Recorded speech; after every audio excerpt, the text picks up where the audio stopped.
Il y a quelque temps, il courait vers toi les bras ouverts, te disant que tu étais sa grand-mère préférée. Mais maintenant, la réponse à ton message est simplement « Ok », si jamais il répond. Quand cela s'est-il produit? Quand cette connexion chaleureuse s'est-elle transformée en froideur et indifférence? Quand a-t-il cessé de t'écouter? Et surtout, est-ce que cela peut être réparé? Quelles choses ne peuvent pas être pardonnées par les petits-enfants pour maintenir le respect? Analysons les erreurs que beaucoup de grands-parents commettent, des erreurs qui font que le respect s'évapore, mais qui peuvent encore être corrigées avant qu'il ne soit trop tard.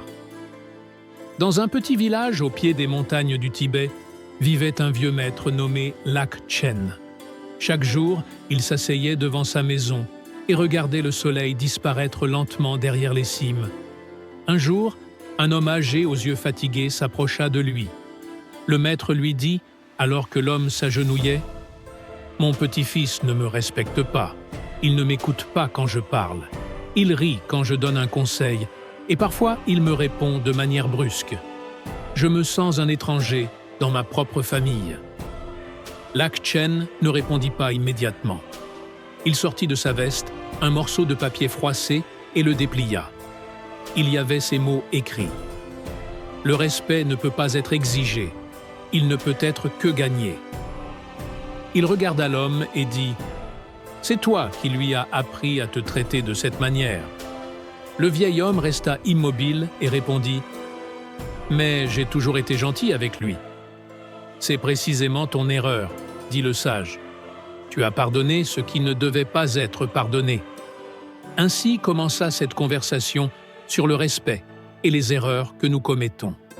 La première erreur est de tolérer le manque de respect. Autrefois, les paroles des aînés étaient une loi.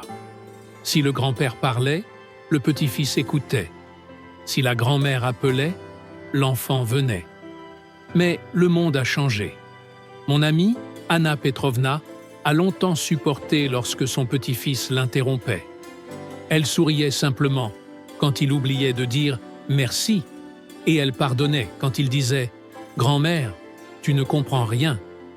Elle ne réagissait pas, pensant que ce n'était pas important. Mais comme le disait Lakchen, le respect n'est pas quelque chose qu'on peut exiger. Il se construit avec le temps. Si tu pardonnes à chaque fois le manque de respect, il viendra un moment où cela s'accumulera tant que tu t'étoufferas dans ce manque de respect.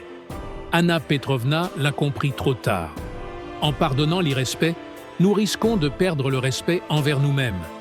Si nous commettons ces erreurs à répétition, nous pouvons arriver à un point où les relations se détériorent de manière irréparable. Elles deviendront froides et insensibles. La deuxième erreur est de permettre d'être manipulé.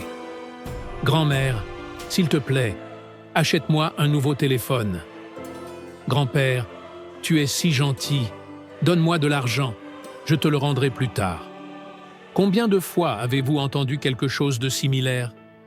À son époque, Nikolaï Petrovitch n'a pas non plus su dire non lorsque son petit-fils lui demandait de l'argent. Il lui en donnait encore et encore. « Qu'est-ce que ça me coûte ?» pensait-il, chaque fois que son petit-fils réclamait sans y réfléchir. La grand-mère, souvent, ne peut pas refuser, car donner ne la dérange pas. Mais en le faisant constamment, elle devient une simple source d'argent, plutôt qu'une personne avec qui entretenir une relation authentique. Nikolaï Petrovitch ne savait pas non plus dire non, toujours prêt à aider. Mais un jour, il réalisa que personne ne le remerciait pour son soutien et qu'il ne se sentait plus apprécié. Ce fut difficile, mais il décida de dire non. Son petit-fils se mit en colère et quitta la maison. Mais Nikolaï Petrovitch sut qu'il avait pris la bonne décision. Un jour, il lui dit « Désolé, mais non. » Le petit-fils répondit « Comment ça, non? Tu m'as toujours donné. Je pensais que tu appréciais mon aide. » Puis il s'en alla, et Nikolaï Petrovitch resta seul. Mais ce jour-là, pour la première fois, il se sentit libre. Comme dirait Lakchen, « Celui qui donne sans limite affaiblit celui qui reçoit. » Les petits-enfants doivent comprendre que dans la vie, rien ne vient sans effort. La troisième erreur est de jouer la victime. J'ai tout fait pour toi, et tu ne m'appelles même pas. Je t'ai aidé. Pourquoi es-tu si insensible? Est-ce si difficile d'envoyer quelques mots à ta grand-mère? C'étaient les paroles que la grand-mère Nina répétait à sa petite-fille pendant plusieurs années. Mais plus elle se plaignait, moins sa petite-fille venait la voir. Un jour, Nina lut une phrase dans un livre. « Les forts sont respectés, ceux qui se plaignent sont évités. » Et soudain, elle comprit. Le lendemain, lorsque sa petite-fille vint la voir, elle ne lui reprocha rien. Elle ne parla pas de sa solitude, elle sourit simplement et demanda « Tu sais, je me suis inscrite à des cours de peinture. Tu veux voir ce que j'ai fait ?» Et pour la première fois depuis longtemps, sa petite-fille la regarda avec intérêt. Lakchen dirait que si vous vous plaignez, le monde s'éloignera de vous. Mais si vous êtes fort, le monde vous écoutera. La grand-mère Nina se plaignait que sa petite-fille ne l'appelait pas, qu'elle ne s'intéressait pas à sa vie, qu'elle l'oubliait. Mais plus elle se plaignait, plus elle s'éloignait. Elle comprit que ses paroles ne faisaient qu'éloigner les autres. Alors, Nina changea d'approche. Elle s'inscrivit à un cours de peinture, commença à se concentrer sur elle-même et cessa de se plaindre de la vie. Quand sa petite-fille vint, Nina lui montra fièrement ses œuvres et, pour la première fois, la jeune fille s'y intéressa. Au lieu de se plaindre, la grand-mère choisit de vivre pleinement sa propre vie. La quatrième erreur est de vivre uniquement pour ses petits-enfants. La grand-mère Valentina vivait uniquement pour eux. Elle leur préparait les meilleurs repas, leur cousait des vêtements, séchait leurs larmes lorsqu'ils pleuraient.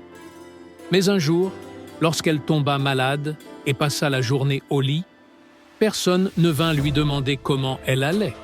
Il mangeait en sa soupe, prenait de ses affaires, mais ne pensait pas à elle. Valentina, en se consacrant entièrement à ses petits-enfants, leur offrait le meilleur d'elle-même, les réconfortait dans les moments difficiles. Mais lorsqu'elle tomba malade, personne ne vint la voir, personne ne s'inquiéta pour elle. C'est alors qu'elle comprit « Je me suis perdue moi-même. J'étais utile pour eux, mais étais-je vraiment moi-même ?» Le lendemain, elle s'inscrivit à des cours de danse pour seniors, puis, un mois plus tard, à un club de voyageurs. 6 mois après, ses petits-enfants commencèrent à l'appeler plus souvent. « Mamie, où es-tu? En Inde, en train d'admirer le Gange ?» C'est alors qu'ils réalisèrent qu'elle avait sa propre vie et commencèrent à la respecter davantage. Quand nous commençons à vivre uniquement pour les autres et que nous nous oublions nous-mêmes, nous perdons le respect des autres, car ils commencent à nous voir comme des personnes obligées d'être utiles. Il est essentiel de rester soi-même et de se consacrer à ses propres passions. Comme le dirait Lakchen, « Celui qui vit uniquement pour les autres devient invisible. » D'ailleurs, le vieil homme qui était venu voir Lakchen ce jour-là resta silencieux pendant un long moment. Finalement, il demanda « Que dois-je faire, maître ?» Lakchen le regarda avec un léger sourire et répondit « Commence petit. Arrête de permettre qu'on t'ignore. Arrête d'être un simple distributeur automatique. Arrête de te plaindre. Commence à vivre pour toi. » « Mais, et si mon petit-fils se met en colère ?» demanda le vieil homme. « S'il t'aime, il comprendra. Sinon, tu le sauras maintenant, et non sur ton lit de mort. » Le vieil homme partit, et 1 an plus tard, il revint. « Tu avais raison. Maintenant, il me respecte. » « Oui, parce que maintenant, moi, je me respecte, » répondit Lakchen en souriant.